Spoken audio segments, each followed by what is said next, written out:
Hey, it's Dave Wyman from Danny, Dave, and More, Football 101, and we're going to do continued analysis of last year's season, and thought we'd take a look at three areas.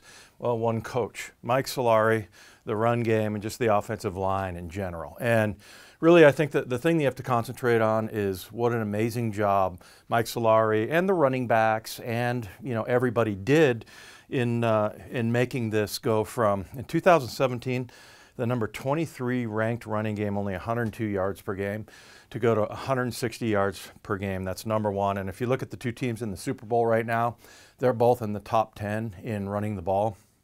The Seahawks outgained the Rams on the season by more than 330 yards and 525 yards more than the New England Patriots. So really did a great job. And one of the things I think, of course, the running backs were a huge part of it. I think Chris Carson projected out to 1,315 yards, which would have put him second in the NFL behind Ezekiel Elliott had he played in every game.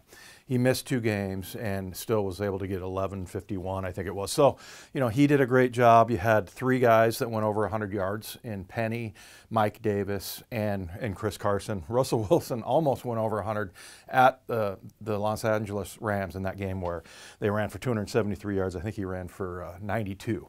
So he was really close. They were close to having 4. So run game really worked well this year.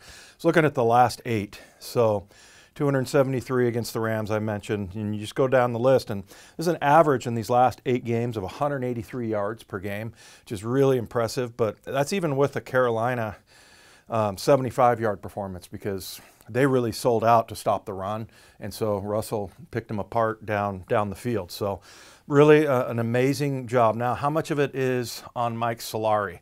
And the reason why I brought these 3 games over here, because Mike Solari and the job that he did communicating to the offensive line was obviously different and very special. These are the 3 games that they ran over 200 yards this year. The Rams, I mentioned earlier, Minnesota, and the Kansas City Chiefs. And in every one of those games, there were substitution problems. So against the Rams, Simmons came in. Jordan Simmons was out in this game, and so was Chris Carson. And they ran for 273. And I thought, when I heard that Fluker was inactive, I thought, oh man, it's not going to be good. Jordan Simmons did a really good job. Same thing against Minnesota on Monday Night Football. They went over 200 yards with Simmons in for Fluker. And then, really amazingly, Kansas City, Fant had to go to right tackle for Effetti, who was hurt. They moved Posick to right guard and Sweezy to left guard, or they put Posick at right guard where he typically was. And Sweezy had never played left guard before. So, that was, I thought, really amazing that they were able to do that. And then later on in the Arizona game, there was even more shuffling where Effetti went down to guard. So, Mike Solari, in my mind, I mean, this guy gets an A+ for the year, and so does the running game. Now, let's look at pass protection. And that's one area where probably not great. They need to improve, definitely.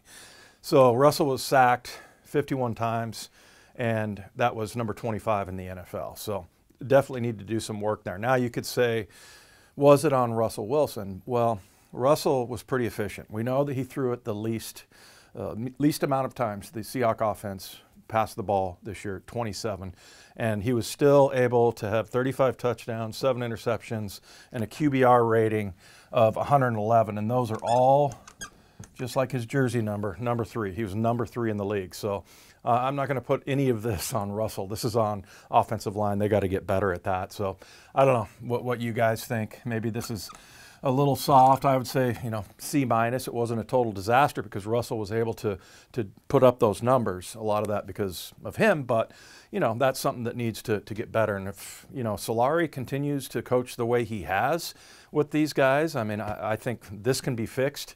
And I thought overall that was the biggest surprise on the team this year by far, was that they were able to take that running game from where it was in 2017 to where it was this year.